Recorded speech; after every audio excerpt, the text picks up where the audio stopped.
Hello hello അമ്മാമ്മ. ആ ഷീജമോളെ നീയായിരുന്നോ? ഞാൻ വിചാരിച്ച ഗിരിജയായിരിക്കുന്നു. കുഞ്ഞുവാവയൊക്കെ ഉറങ്ങിയോ മോളെ? അയ്യോ എന്ത് ബഹളമായിരുന്നെന്ന് അറിയാമോ അമ്മാമ്മ? ഇപ്പൊ അങ്ങോട്ട് ഉറക്കി കിടത്തിയേ ഉള്ളൂ. അമ്മാമ്മ പുഷ്പേട്ടനെ ഇന്നലെ മെനഞ്ഞാന്ന് അവിടെ വന്നായിരുന്നോ? പുഷ്പരാജ ഇന്നും ഇന്നലെ ഒന്നും വന്നില്ല. കുറച്ചു ദിവസം മുമ്പ് ഇവിടെ വന്നിരുന്നു. എന്താ മോളെ കാര്യം? വന്നില്ലേ? ഇല്ല. അല്ല 2-3 ദിവസമായി പോയിട്ടേ, വിളിച്ചിട്ട് കിട്ടുന്നില്ല. അവിടെ വന്നോന്ന് അറിയാൻ വേണ്ടിട്ടായിരുന്നു.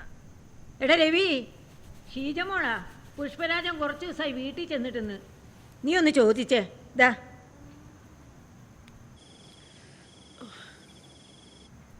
എന്താ മോളെ പുഷ്പരാജൻ എന്തോ പറ്റി? ഒന്നും പറ്റിയില്ല. പുഷ്പേട്ട അവിടെ വന്നോന്ന് അറിയാൻ വേണ്ടിട്ടായിരുന്നേ. ഇവിടെ വന്നില്ല. അവനിവിടെ വരുന്ന പതിവൊന്നും ഉള്ളതല്ലോ. വന്നില്ലേ? അവൻ എവിടെ പോയതാന്നാ പറഞ്ഞേ?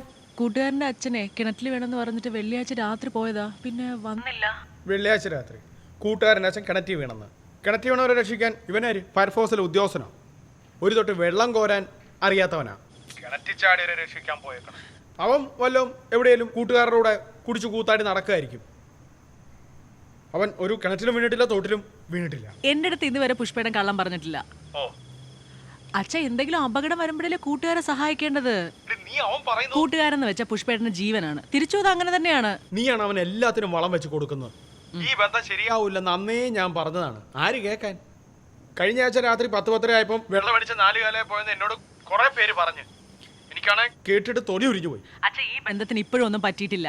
നിനക്കൊന്നും മനസ്സിലാവൂല. കുറെ ദിവസമായി അച്ഛൻ പുഷ്പേട്ടനെ കുത്തി സംസാരിക്കുന്നത്. പിന്നെ പുഷ്പേട്ടൻ കുടിക്കുന്ന കാര്യം അതെനിക്ക് നേരത്തെ അറിയായിരുന്നു.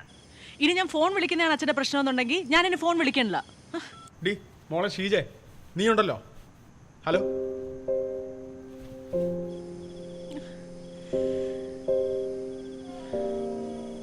നീ എന്തിനാ എപ്പോഴും അവളെ ഇങ്ങനെ വഴക്ക് പറയുന്നേ?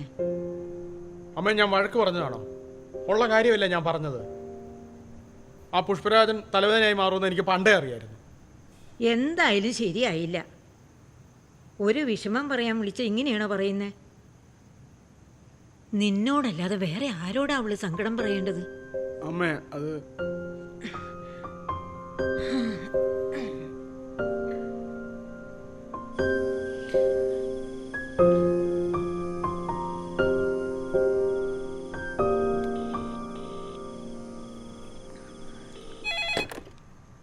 ഹലോ മോളെ. ഹലോ അച്ഛാ. അച്ഛാ ക്ഷമിക്കച്ച, ഞാൻ അറിയാതെ പറഞ്ഞു പോയതാണ് അച്ഛാ. സോറി അച്ഛാ, പ്ലീസ് അച്ഛാ. സാരമില്ല. സോറി പറയാൻ മാത്രം ഇവിടെ ഇപ്പൊ എന്താ മോളെ ഉണ്ടായത്? നീ കരയല്ലേ? നീ പറഞ്ഞ പോലെ അവൻ നാളെ ഇങ്ങ് വന്നോളൂ. വന്നില്ലെങ്കിൽ ഞാൻ അന്വേഷിക്കാം. നീ വിഷമിക്കാതെ കിടന്നുറങ്ങ്. നാളെ രാവിലെ ആവട്ടെ, നമുക്ക് എന്തെങ്കിലും ചെയ്യാം. അച്ഛാ, പിന്നെ നന്ദൂട്ടിന് നാളെ വാക്സിൻ എടുക്കണമായിരുന്നു അച്ഛാ. ഒരു 500 രൂപ കാണുമോ? ഞാൻ തരാം മോളെ. നാളെ മതിയോ? നാളെ മതി അച്ഛാ. നാളെ രാവിലെ ഞാൻ ജോലിക്ക് പോകുന്ന വഴിക്ക് അവിടെ ഇറങ്ങിത്തരാം. അതോ മോക്ക് നേരത്തെ വേണോ? നാളെ മതി അച്ഛാ. ശരി മോളെ. മതി.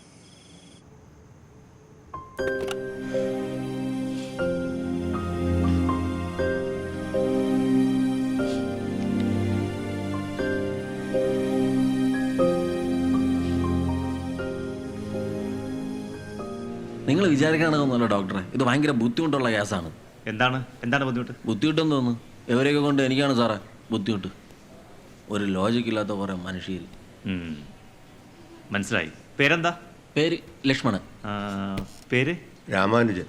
ഞാൻ പിന്നെ എൻ്റെ രാമൻ്റെ അളിയൻ്റെ പേരാ പറഞ്ഞത്. രാമാനുജൻ, അതായത് ലക്ഷ്മണൻ. അതിലെന്തെങ്കിലും തെറ്റുണ്ടോ സാറേ? തെറ്റുണ്ടെന്ന് പറഞ്ഞില്ലല്ലോ രാമാനുജ. രാമാനുജൻ്റെ ബുദ്ധിമുട്ട് എന്താ പറയൂ. ബുദ്ധിമുട്ട് ഡോക്ടറെ, എനിക്ക് ഇവരെ കൂടെ ജീവിക്കാൻ നല്ല ബുദ്ധിമുട്ടുണ്ട്. എനിക്ക് നല്ല ബുദ്ധിമുട്ടുണ്ട്. ഒരു ലോജിക് ഇല്ലാത്ത ഫാമിലിയാണ് എൻ്റെ ഫാമിലി. ഇവരെ കൂടെ എങ്ങനെ ജീവിക്കും? ഇതെൻ്റെ അച്ഛൻ. ലോജിക് എന്തെന്ന് പോലും അറിഞ്ഞൂടാ. ഇതിൻ്റെ അപ്പുറമാണ് പുള്ളിക്കാരൻ്റെ അച്ഛൻ. അപ്പൊ അച്ഛനിട്ട പേരെന്തരാണെന്ന് അറിയാമോ? ഇല്ല, പറയൂ. ത്രിവിക്രമൻ. ഇത് ത്രിവിക്രമൻ. 1 വിക്രമനും 2 വിക്രമനും എവിടെയാണെന്ന് ഞാൻ വീട് ഫുള്ള് അരിച്ചു പറയി. ഞാൻ കണ്ടില്ല ഒരു തന്നെ. ഓ ശരി ശരി, മനസ്സിലായി. രാമാനുജന് ഇപ്പൊ എത്ര വയസ്സായി? എൻ്റെ മനസ്സിൻ്റെ ആണോ ശരീരത്തിൻ്റെ ആണോ? രണ്ടും പറഞ്ഞോ. മനസ്സിന് 15, ശരീരത്തിന് 20. എത്ര വയസ്സായി? 24. റോങ്. അത് റോങ് ആണ്. ഒരു മനുഷ്യൻ ഉറങ്ങാൻ കിടക്കുമ്പോൾ ഉള്ള സമയം കൂട്ടാൻ പാടില്ല. ഉറക്കമെന്ന് പറയണത് മരണതുല്യമായ സമയമാണ്. ആ സമയത്ത് നമ്മൾ എന്ത് ചെയ്യണം? ചുമ്മാ കാര്യം പറയട്ടെ. ആ സമയം കൂട്ടാൻ പാടില്ല. ആഹാ. അത് കൂട്ടിയാൽ കണക്ക് തെറ്റും. കണക്ക് തെറ്റിയാൽ ഭൂഗോളത്തിന്റെ സ്പന്ദനം വരെ തെറ്റും. അതറിയാലോ? അതെ അതെ കണക്ക് Correct തെറ്റും അല്ലേ? കറക്റ്റാണ് കണക്ക് തെറ്റും. കറക്റ്റ്. കണ്ടുപടി. ഡോക്ടറിന് കാര്യം മനസ്സിലായി. ഞാനൊരു 5 മിനിറ്റ് സംസാരിച്ചേ ഉള്ളൂ. നിങ്ങളിങ്ങനെ നാടാ. ഇനി കുറച്ച് നേരം രാമാനുജൻ സംസാരിക്കാതിരിക്കണം. അച്ഛൻ സംസാരിക്കട്ടെ. ഉറക്കം എങ്ങനെയൊക്കെ ഉണ്ട്? ഡോക്ടറെ ഉറക്കം കുറവാണ്, മാത്രമല്ല ഭയങ്കര സംസാരവും. ആ ആശാനെ അച്ഛൻ്റെ അടുത്തൊന്ന് പറ ആശാനെ, ആ ലോജിക്കിന്റെ കാര്യം ഒന്ന് ക്ലിയർ ചെയ്യേ. ഞാൻ പറഞ്ഞറിയ എൻ്റെ തൊണ്ടയിലെ വെള്ളം മാറ്റി. രാമാനുജന്റെ ഫയൽ ഓപ്പൺ ആ ആണല്ലോ. സാർ. ഇതവിടെ വെച്ചിട്ട് അതും കൂടെ എടുക്കും. അച്ഛൻ സാഡായിട്ടിരിക്കണം. ഫീലായ അച്ഛൻ ലോജിക്കലി തിങ്ക് ചെയ്താൽ മാറാവുന്ന പ്രശ്നമേ അച്ഛനുള്ളൂ. അച്ഛൻ വിഷമിക്കണ്ട, അച്ഛൻ്റെ എല്ലാ അസുഖം മാറും. ഈ ഡോക്ടർ ആളും എടുക്കണം. ഹലോ ഹലോ, എന്താ മോളെ? അച്ഛാ, ഞാൻ മോനെയും കൊണ്ട് വാക്സിൻ എടുക്കാൻ പോയിരുന്നു അച്ഛാ. അവിടെ ഭയങ്കര തിരക്കായിരുന്നു, അതാ അപ്പം വിളിക്കാൻ പറ്റാത്തതേ. മോളെ, പിന്നെ നീ നമ്മുടെ രാജീവനെ അറിയോ? നമ്മുടെ സുശീലും മാമയുടെ മോൻ. അവൻ്റെ അളിയും പോലീസിലാ. ഞാൻ പുഷ്പരാജന്റെ കാര്യം അവനോടൊന്ന് അന്വേഷിക്കാൻ പറഞ്ഞിട്ടുണ്ട്. നീ പേടിക്കണ്ട, അവർ കണ്ടുപിടിച്ചോളൂ. അച്ഛാ, പുഷ്പേട്ടൻ വന്നച്ചാ. ഞാൻ അത് പറയാൻ വേണ്ടിട്ടാണ് വിളിച്ചത്. എപ്പോ വന്നു? രാവിലെ വന്ന്. ഞാൻ പറഞ്ഞില്ലേ ഇന്ന് വരുമെന്ന്. ഇവൻ എവിടെ പോയിരുന്നു? അച്ഛാ, ഞാൻ വിളിക്കാമേ. ഞാൻ പെട്ടെന്ന് വീട്ടിലെത്തിക്കോട്ടെ. മോനെ ഒറ്റയ്ക്കാ. ശരി.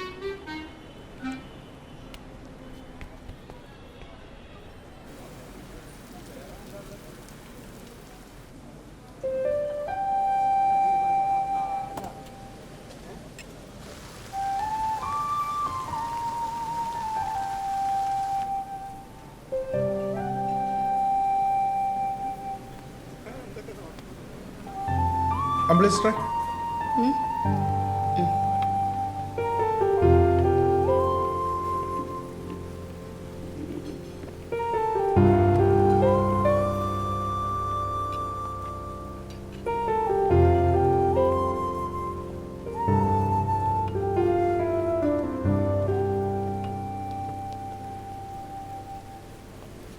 ഇനിയിപ്പോ കുറച്ചാളും കൂടെ അല്ലേ ഉള്ളൂ.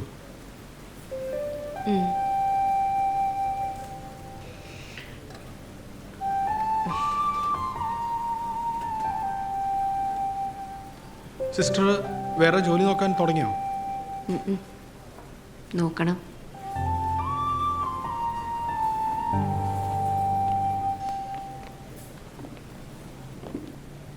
സിസ്റ്ററിന് ജോലി കിട്ടും. ഇത്ര എക്സ്പീരിയൻസ് ഉള്ള ആളല്ലേ. വീട്ടിൽ ആരും സംസാരിക്കാനും പറയാനോ ഒന്നും ഇല്ലാത്തപ്പോൾ എനിക്ക് ഭ്രാന്ത് പിടിക്കുന്ന പോലെ തോന്നും. ഞാൻ ഇടയ്ക്കൊന്ന് ഫോൺ ചെയ്താൽ ഡിസ്റ്റർബൻസ് ആവോ? അതിനെന്താ, അത് എനിക്ക് ഭയങ്കര സന്തോഷമുള്ള കാര്യമല്ലേ. വിളിക്കണം.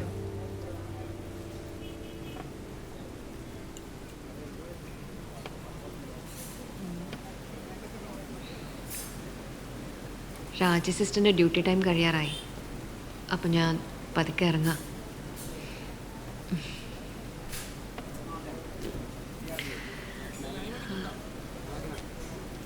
ഞാൻ 2 ദിവസമായിട്ടൊരു സാധനം തരാൻ വേണ്ടി വെയിറ്റ് ചെയ്യായിരുന്നു.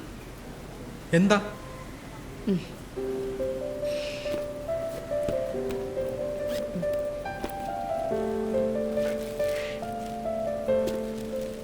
എനിക്കാണോ? തുറന്നോക്ക്.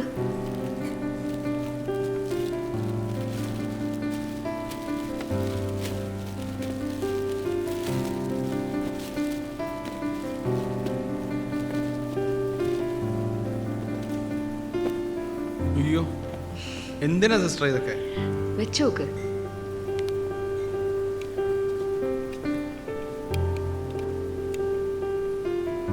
കൊള്ളാമോ?